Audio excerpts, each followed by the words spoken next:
A'udhu billahi minash shaitanir rajim. Bismillahir rahmanir rahim. Dear students, assalamu alaikum. This is Naeem Ahmed Qazi, your English teacher from Punjab Group of Colleges.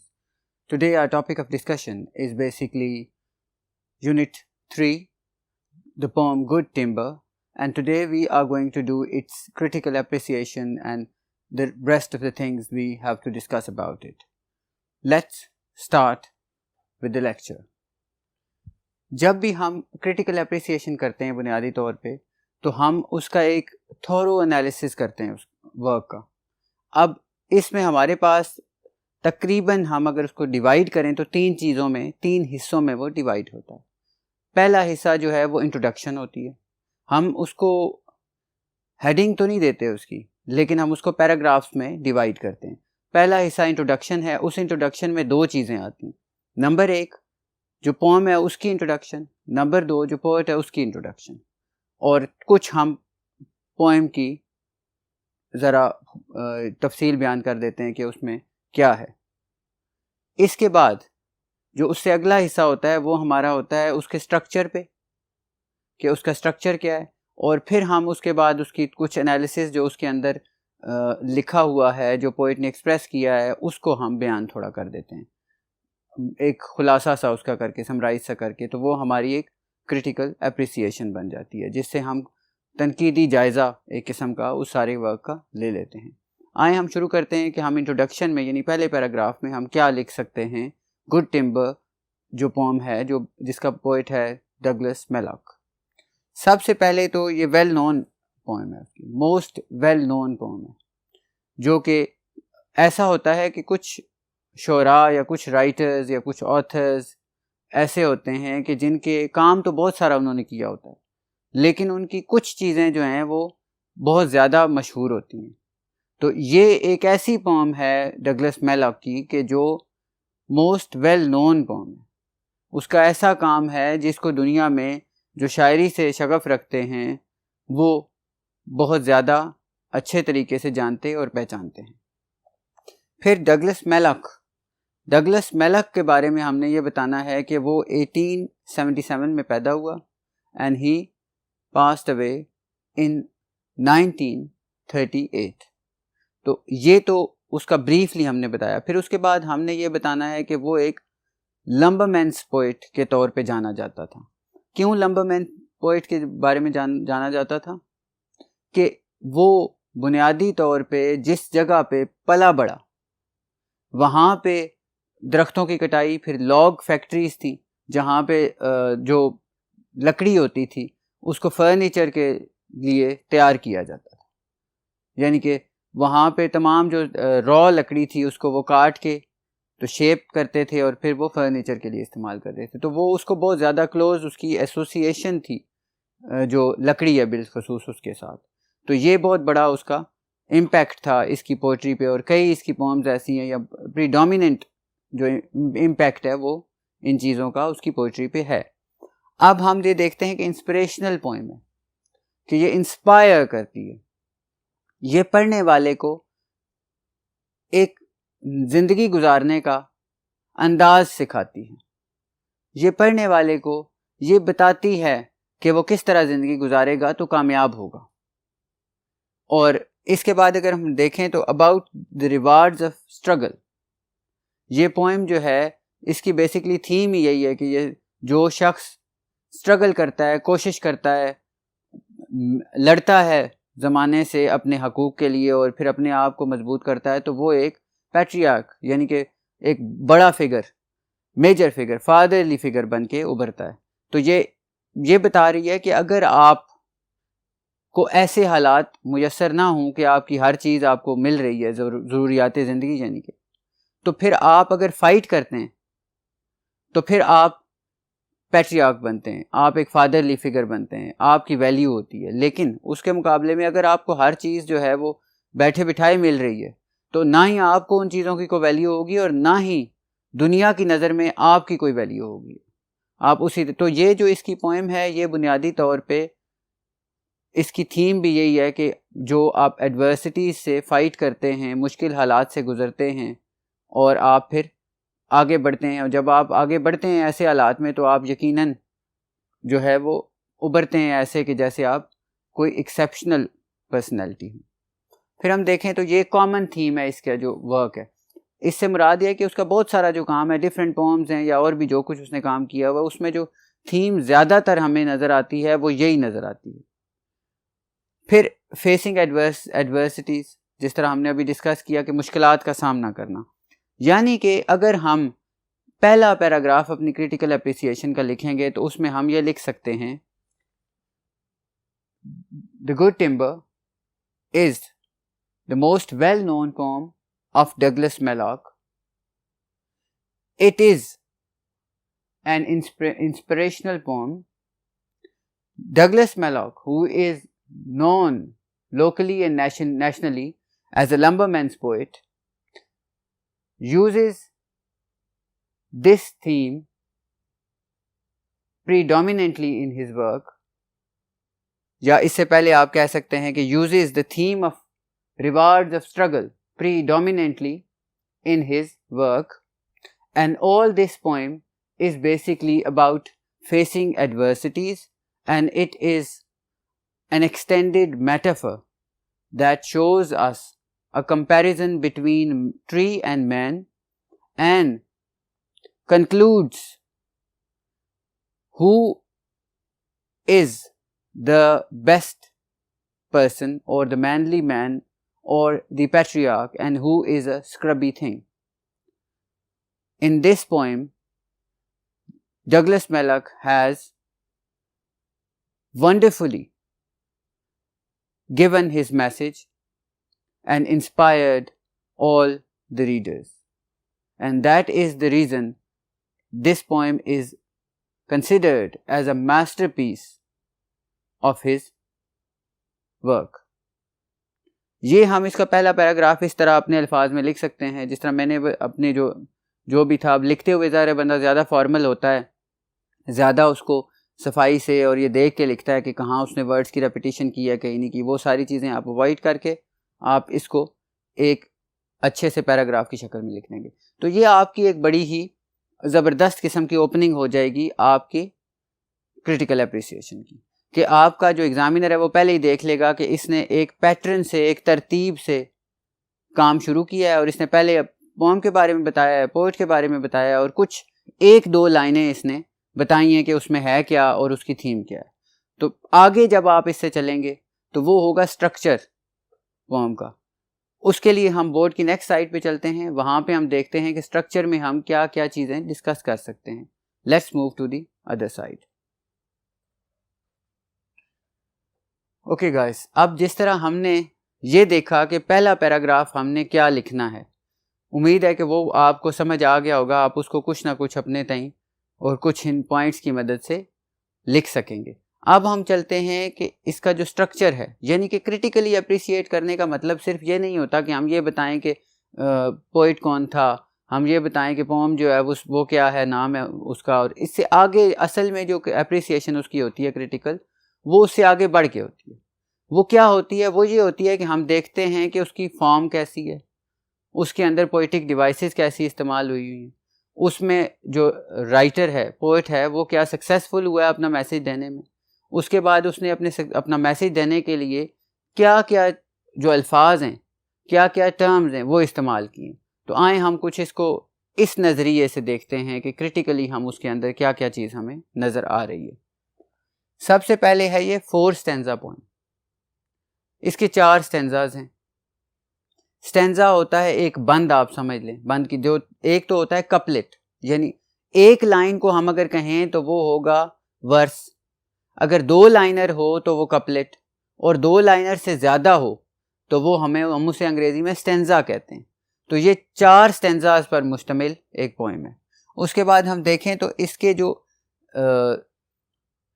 Seats ہیں stanza میں, یعنی stanza, ہر stanza میں کتنی lines ہیں, ہر stanza میں ہم دیکھتے ہیں کہ 6 لائنز ہیں, 6 لائنز پر سٹینزا. 4 سٹینزاز ہیں اور 6 لائنر سٹینزاز ہیں, ہر سٹینزا میں 6 لائنز. اس کے بعد ہم دیکھتے ہیں کہ سیسٹیٹ ہے. یہ جو پوم ہے اس کا جو سٹینزا ہے وہ 6 لائنر ہے, اور 6 لائنر سٹینزا کو ہم سیسٹیٹ کہتے ہیں. اور سیسٹیٹ جب بھی لکھا ہو تو اس کا مطلب یہ ہے کہ اس اسٹینزا میں 6 لائنیں ہوں گی. اب ہم کیونکہ کریٹیکلی ایویلیویٹ کر رہے ہیں تو ہم ساتھ یہ بھی لکھ سکتے ہیں کہ یہ بنیادی طور پہ جو سیسٹیٹ ہے 6 لائنر اسٹینزا ہے, یہ سونٹ کا جو سونٹ ہوتا ہے اس کی یہ لاسٹ 6 لائنز میں بھی سیسٹیٹ کا استعمال ہوتا ہے, یعنی آخری اسٹینزا بھی 6 لائنوں کا ہوتا ہے. تو یہ ہم ساتھ اس کے لکھ سکتے ہیں. اس کے بعد ہم دیکھتے ہیں کنسسٹنٹ ہے بہت بڑا, اس کی جو رائمنگ سکیم ہے وہ بڑی کنسسٹنٹ ہے, وہ ہر اسٹینزا میں ایک ہی رائمنگ سکیم کو فالو کر رہا ہے, یعنی کہ وہ اے بی بی اور سی سی, یہ اس کی رائمنگ سکیم ہے. اور وہ ایک ہر اسٹینزا میں اس نے یہی رکھی ہوئی ہے. اسٹینزا 1 بھی double A double B double C یعنی A B B C C, stanza 2 A B B C C, stanza 3 A B B C C, stanza 4 A B B C C. تو یہ ایک کنسسٹنسی ہمیں نظر آ رہی ہے کہ وہ جو ہے وہ ایک بالکل کانسٹنٹ رہتا ہے اپنی رائمنگ سکیم پہ. اب اس رائمنگ سکیم کی وجہ سے کیا ایفیکٹ آتا ہے پوئم پہ؟ اب اس رائمنگ سکیم کی وجہ سے یہ ایفیکٹ آتا ہے کہ یہ بیسیکلی پوئم جو ہے یہ اس طرح بن جاتی ہے کہ جیسے یہ کوئی گانا ہے, یہ گانے کی طرح بن جاتی ہے, سانگ لائک. مثلا اس کے جو کپلیٹس ہیں وہ اگر آپ ان ساروں کو دیکھیں, ایک میں نے اگزامپل کے لیے لکھا ہوا ہے آپ کے پاس, The tree that never had to fight, the tree that never had to fight for sun and sky and air and light, the tree that never had to fight for sun and sky and air and light. تو یہ آپ دیکھ رہے ہیں کہ یہ ردم ایک بنا رہا ہے اور یہ ایک قسم کا لیرک بن رہا ہے, جس طرح ہم کوئی لیریکل تھنگ ہوتی ہے اس طرح یہ اس نے ایک مزیدار طریقے سے. اور اس کا فائدہ کیا ہوتا ہے؟ اس کا فائدہ یہ ہوتا ہے کہ یہ بنیادی طور پہ سہل کر دیتی ہے جو ریڈر ہے اس کے لیے اس چیز کو سمجھنا اور اس کو یاد رکھنا.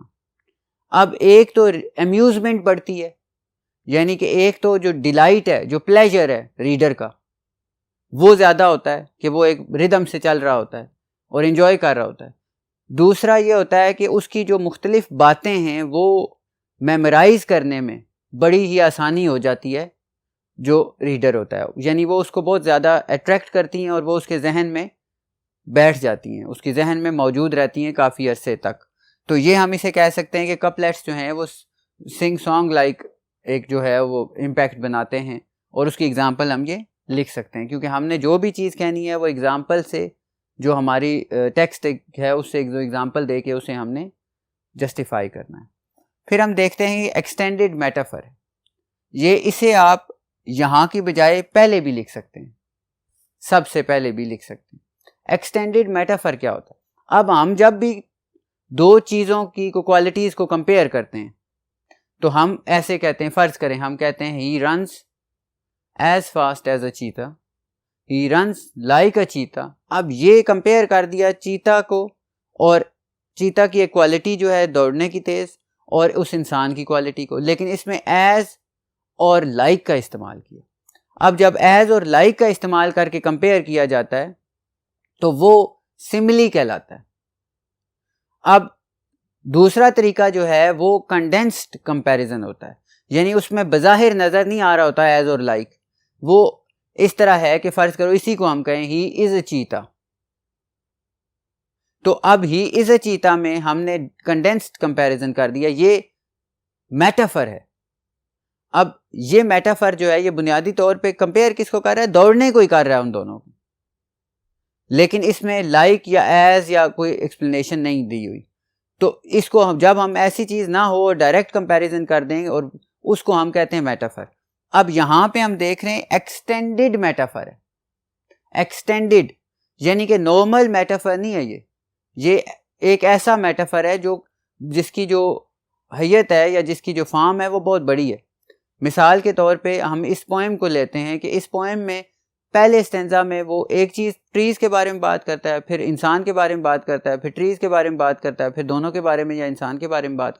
تو یہ ساری جو پوئم ہے یہ بیسیکلی ایک ایکسٹینڈڈ میٹافر ہے جس میں ٹریز کو مین سے کمپیئر کیا گیا ہے, اور دونوں کی جو مثال کے طور پہ وہ کہتا ہے کہ جو ٹری ہے جو ایک میدان میں ہے اور اس کو اپنے لیے سورج، پانی، روشنی، اس طرح کی چیزوں کی یا ہوا، اس طرح کی چیزوں کے لیے محنت نہیں کرنی پڑتی، وہ اسے خود ہی مل رہی ہیں. تو وہ جو ہے وہ ایک عام سا ہوگا، اسکربی تھنگ ہوگی کہ وہ اس کی کوئی ویلیو نہیں ہوگی. لیکن وہ درخت جو ایک جنگل میں، گھنے جنگل میں موجود ہے، ڈیپ ان دا وڈس، اور اس کو لائٹ حاصل کرنے کے لیے اپنے حق کی جو اسے چاہیے زندہ رہنے کے لیے، پانی حاصل کرنے کے لیے اپنے حق کا، ہوا حاصل کرنے کے لیے اپنے حق کی، اور خوراک جو ساری اس کی، وہ اس کے لیے اسے تگ و دو کرنی پڑتی ہے. یعنی کہ آپ یہ سوچیں کہ فرض کرو ہم روٹس سے شروع کرتے ہیں.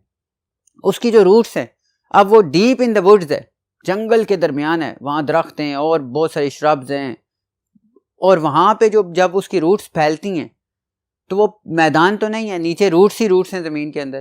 اب وہ رستہ بناتی ہیں روٹس، وہ زور لگاتی ہیں، کئی جگہوں پہ وہ زخمی ہو جاتی ہیں، کئی جگہوں پہ وہ ایسے جا رہی ہوتی ہیں، آگے اتنی سخت چیز آ جاتی ہے کہ انہیں مڑنا پڑ جاتا ہے.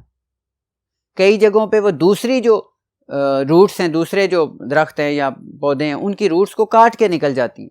تو یہ اس کو وہ مشقت کے طور پہ لے رہا ہے، اس کو وہ اسٹرگل کے طور پہ لے رہا ہے، اس کو وہ یہ بتا رہا ہے کہ یہ مشکلات ہیں.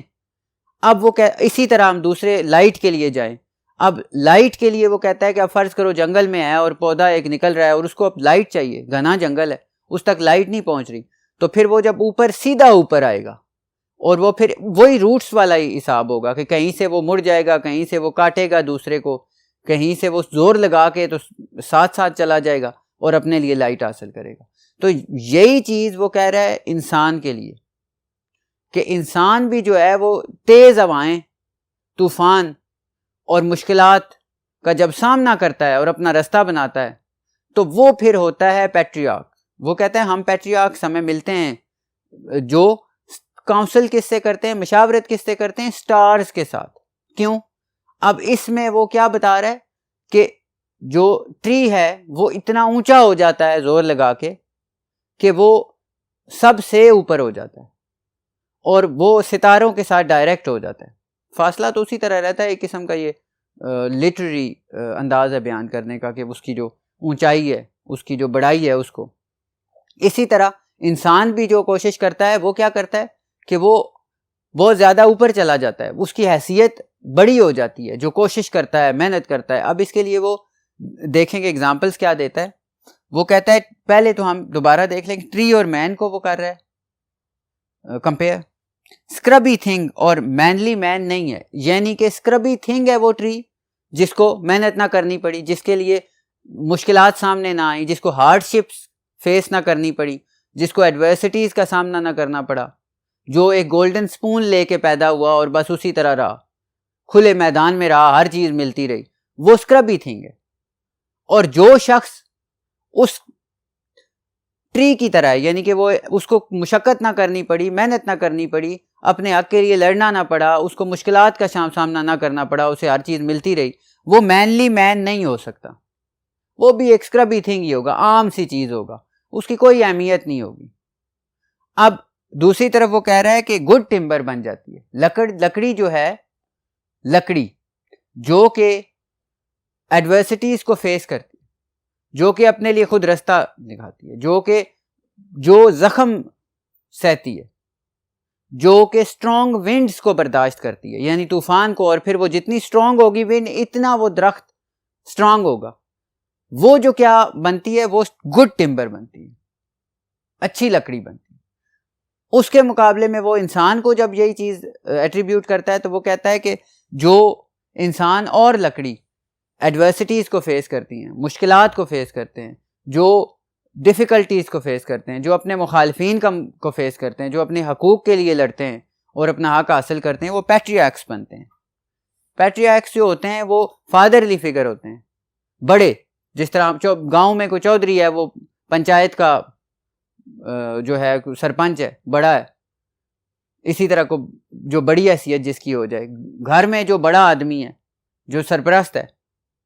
اب یہ کس طرح بنتے ہیں کہ یہ مشکلات کا سامنا کرتے ہیں، یہ لڑتے ہیں اپنے حقوق، اپنے ارد گرد کے لوگوں کے حقوق کے لیے. تو پھر یہ جا کے پیٹریارکس بنتے ہیں، چاہے ان کی برانچز جو ہیں وہ ٹوٹ جائیں، چاہے وہ برانچز ٹوٹ جائیں، چاہے وہ جو روٹس ہیں، برانچز ہیں، وہ زخمی ہو جائیں، چاہے انسان جو ہے وہ کتنی تکلیفات نہ اٹھا لے، کتنے ہی زخم نہ سہ لے، اگر وہ مقابلہ کر کے آگے بڑھتا ہے تو وہ ایک پیٹریارک بنتا ہے، وہ ایک مینلی مین بنتا ہے. تو یہ سارے کا سارا وہ ہمیں بیسکلی انسان کے بارے میں ہی ہے، یہ ہمیں بتا رہا ہے کہ ہم نے کیسے جینا ہے.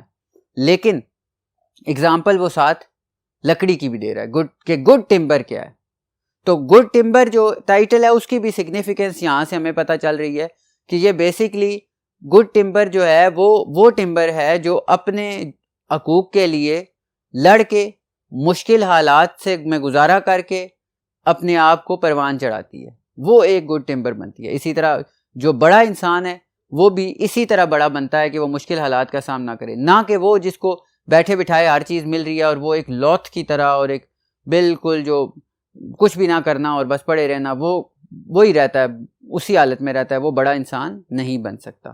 تو یہ ساری چیزیں اگر آپ مینشن کریں گے 2-3 پیراگرافس میں تو آپ کی جو کرٹیکل اپریسیشن ہے وہ پوری ہو جائے گی. اور جو لاسٹ والا میں نے پارٹ آپ کو بتایا جس میں نے کچھ چیزیں ڈسکس کی ہیں، اس کو اگر آپ پہلے پیراگراف کے ساتھ ملا لیں گے جو کہ انٹروڈکشن کا پیراگراف میں نے، وہ اس کے ساتھ آپ یہ لاسٹ والی چیزیں لکھ دیں گے جس میں ہم نے کچھ ڈسکس کیا ہے اس پوم کی چیزوں کو، اور ذرا ڈیٹیل پوم سے زیادہ اٹھا لیں گے، جس طرح لائٹ کے بارے میں بات ہوئی، ونڈ کے بارے میں بات ہوئی، اسکربی تھنگ کے بارے میں بات ہوئی، اس کے بعد بروکن برانچز کے بارے میں بات ہوئی، مینلی مین کے بارے میں بات ہوئی، اس کے بعد پیٹریارکس کے بارے میں بات ہوئی. یہ ساری چیزیں اگر آپ ایک ترتیب سے وہاں پروز کی شکل میں، نثر کی شکل میں لکھ دیں گے کہ شاعر یہ کہتا ہے اس طرح ہو کا بندہ ہو تو یہ اس کا رزلٹ ہوتا ہے، یہ اس طرح تو آپ کی یہ سمری بن جائے گی بڑے آرام سے. آپ جو اسٹرکچر والا اوپر والا پارٹ ہے اس کو منیمائز کر دیں. ویسے تو سمری میں آپ اسے نہ بھی لکھیں تو بھی کوئی اس سے فرق نہیں پڑتا، آپ اس کی سٹوری جو ہے وہ سٹوری کی شکل میں لکھ دیں انٹروڈکشن کے بعد، تو وہ آپ کی ایک بڑی اچھی سمری بن جاتی ہے. اس کے ساتھ ہی ہمارا یہ لیکچر ختم ہوتا ہے. امید ہے کہ آپ کو سمجھ آئی ہوگی. اللہ حافظ.